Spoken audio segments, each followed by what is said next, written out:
Mulher é presa suspeita de matar o próprio companheiro após forjar latrocínio em São Luís. Uma mulher foi presa suspeita de matar o próprio companheiro, reconhecido como Paulo Ricardo Rodrigues da Silva, com golpe de faca, após tentar forjar um latrocínio do bairro Cidade Olímpica, situado em São Luís.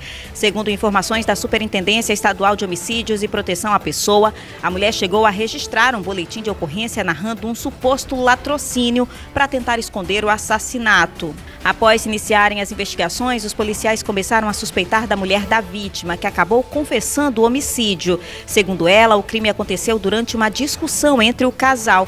Em depoimento, ela disse que aplicou um golpe de faca na virilha do companheiro, que mesmo sendo socorrido, não resistiu à gravidade e morreu.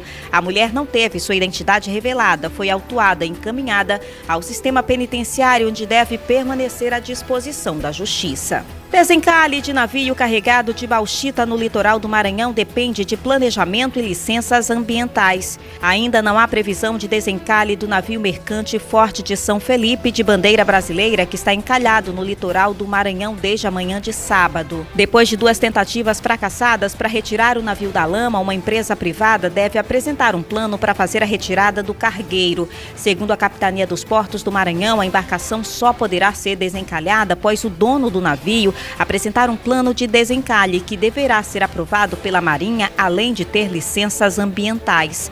Ainda de acordo com a Capitania dos Portos, o órgão segue acompanhando a situação do navio e considera ser fundamental garantir um planejamento criterioso para assegurar a segurança da navegação e prevenir a poluição hídrica. As autoridades portuárias do Maranhão ainda não descobriram as circunstâncias e os responsáveis pelas falhas que causaram o encalhe do navio. O resultado do inquérito sai em 90 dias. Após trio ser impedido de entrar na cidade, a audiência para mediar conflito entre prefeito e opositores é realizada no Maranhão. O Ministério Público do Maranhão mediou o conflito entre o prefeito da cidade de Pirapemas, Luiz Fernando Abreu Cutrim, e opositores dele, após um trio elétrico que seria usado para uma festa de lava-pratos ser barrado por um grupo de pessoas que seriam apoiadoras do prefeito. O trio foi parado na MA 332 na última quinta-feira, sendo impedido de seguir até o centro da cidade, onde seria realizada a festa de lava-pratos no sábado. Após o trio ser barrado, houve uma confusão entre os opositores e os apoiadores do prefeito, chegando à agressão verbal e física entre as partes, além de disparos de arma de fogo. Segundo testemunhas, o prefeito estava na barreira dentro de um carro e teria sido orientado a não sair do veículo. Após o conflito, o promotor de justiça Mauro Antônio Alves de Oliveira realizou na sede da Promotoria de Justiça de Cantanhede uma audiência com os envolvidos, o prefeito Fernando Cutrim, o vereador Polins Alan Novaes de Andrade e Matheus Soares Mendes, conhecido como Matheus da Amovelar, os 2 últimos responsáveis pelo evento. Na ocasião, foi assinado um termo de ajustamento de conduta entre os envolvidos e também foram discutidos temas como patrocínio privado de eventos festivos com cunho político e com logomarcas e brasões de entes públicos, possibilidade de abuso de poder econômico e político, observância de prazo da campanha eleitoral e propaganda antecipada. Flávio Dino fará discurso de despedida do Senado nesta terça-feira. O senador Flávio Dino renunciará ao seu mandato no Senado da República nesta terça-feira. O socialista fará um discurso de despedida da casa às 16 horas para somente depois deixar oficialmente o exercício da função. Na próxima quinta-feira, ele assumirá o cargo de ministro do Supremo Tribunal Federal.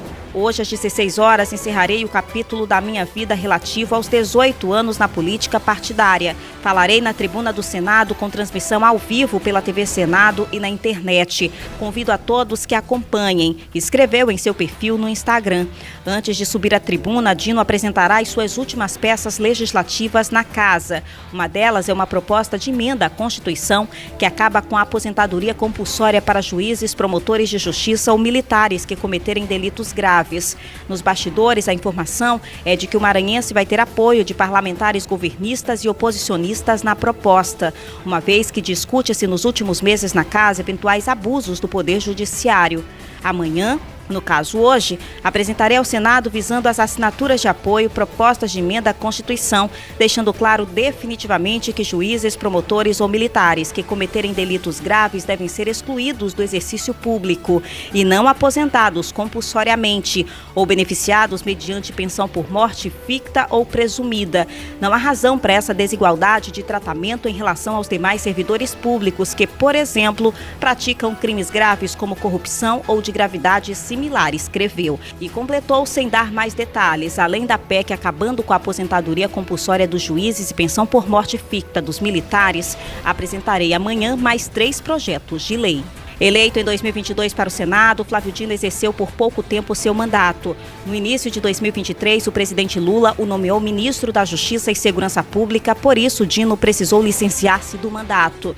Depois de ter sido indicado por Lula para o Supremo, Dino deixou o governo no fim de janeiro deste ano e exerceu o mandato no Senado de forma efetiva por menos de um mês, levando-se em consideração a paralisação das atividades em decorrência do Carnaval. Com a renúncia do socialista da Casa, quem assume mandato de forma efetiva pelos próximos 7 anos é a suplente Ana Paula Lobato, do PSB.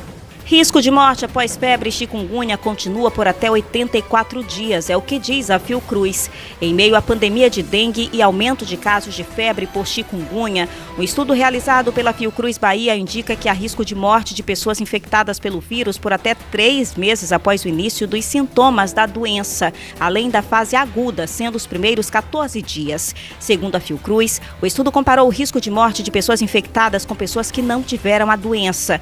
As pessoas infectadas tiveram risco 8,4 vezes maior de morte do que as pessoas não infectadas entre 1 e 7 dias. Já entre 57 e 84 dias, o risco diminuiu para 2,26 vezes maior que as pessoas sem a doença. Após esse período, não houve diferença significativa no risco de morte entre os grupos expostos e não expostos. Também foram analisados os dados de 1.933 pessoas que tiveram a doença do vírus chikungunya e morreram em um tempo médio de 294 dias, menos de 1 por ano. Dos casos por morte natural, o risco foi maior entre o 1º e o 7º dia do início dos sintomas da doença pelo vírus, com um risco 8,75 vezes maior em comparação com outros períodos, diminuindo para 1,59 entre 57 e 84 dias. De acordo com o pesquisador Tiago Cirqueira, o primeiro autor do estudo, o levantamento apresentou evidências sobre o risco aumentado de mortalidade natural e de morte associado com outras doenças crônicas.